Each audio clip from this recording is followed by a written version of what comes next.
Good morning, good afternoon, everybody. My name is Shay Livensparger.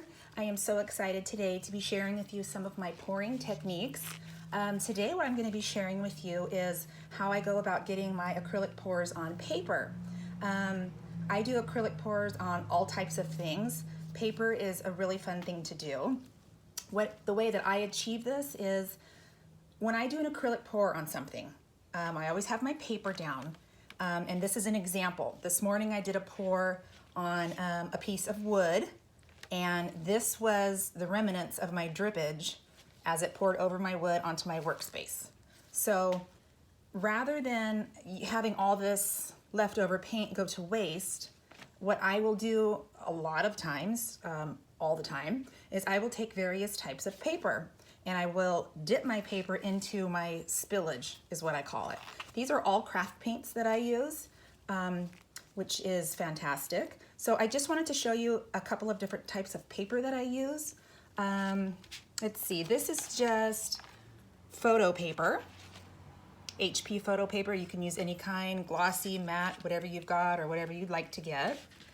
So this is a 5x7 piece of glossy photo paper. And all I do is, here is my drippage from my pour on my wood this morning. Now, all I do is I take my paper and I'm just going to literally just simply lay it in there. You can now swipe it if you'd like, and what I mean by that is by dragging a little. You don't have to, but if you'd like to. And this is what is on my paper. I hope that y'all can see it. I know sometimes there's a glare in my studio, but so this is gonna dry, and as you can see, there's already some forms, some cells forming and things like that. Easy peasy, okay? So now look at my paper here, my extra paper.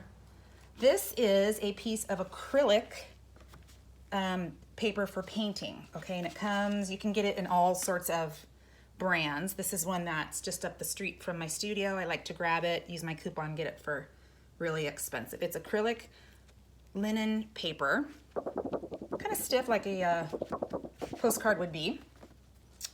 And again, so I've got a lot of color over here.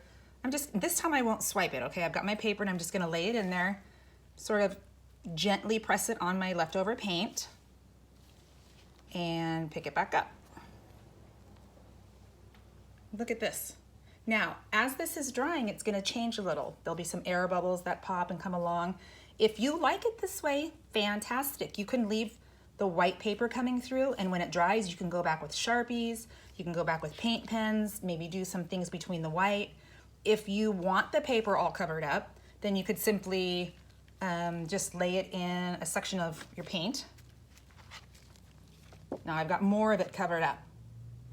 The other thing I like to do is, I still have quite a bit of paint left. So as I'm looking at my piece of paper, and I want to add, maybe a color here or a color there, I just take my fingers, which are covered in rubber gloves, simply because I just want, you always got to go safety first. So I do this, and I can literally very lightly put it on my finger and just kind of rub it in, just slightly over my paper, put it on there. Any color that I want, anywhere that I want. And you can do this for as long as you want, or just to achieve the look that you want. I feel like there's not a whole lot of white over here. I'm very, very gently doing this. There's no pressure on my paper. So that's gonna dry, and when it does, there's so many things that I can do with this. I can fold it in half and make a card. I could frame it. I'd like to take these and pin them up in my studio. I can cut them up for all sorts of different projects, bookmarks, whatever you'd like. So that's gonna take some time to dry. It'll be dry in a few hours. Here's my photo paper one last time. It's sitting here drying, and it's coming along great, minus that big, huge hair. So again, with the photo paper, just by laying it on my extra paint, I call it spillage, just by laying it in my extra paint and slightly dragging it a tad when I pick it up, I've got little cells here, which is awesome.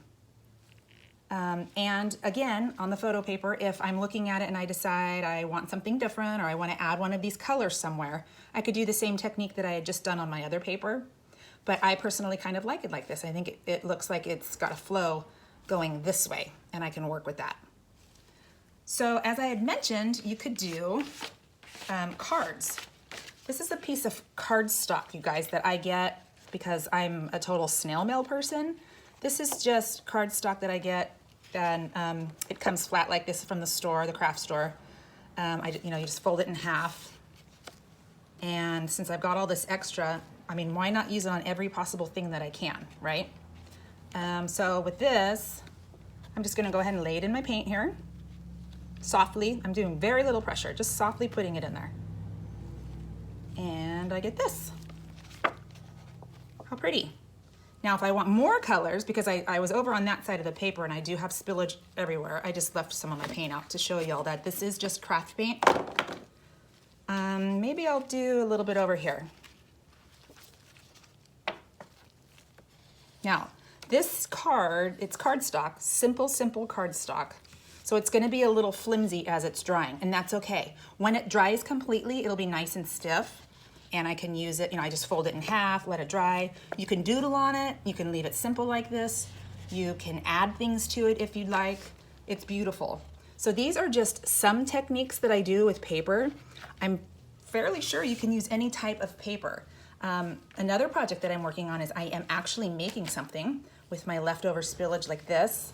And I'm going to make something special with it, but that will be for later. So here's another piece of acrylic paper that I have just cut laying here in case I didn't know, how much paint I would have to work with this morning. So just gonna get it on there, and how pretty.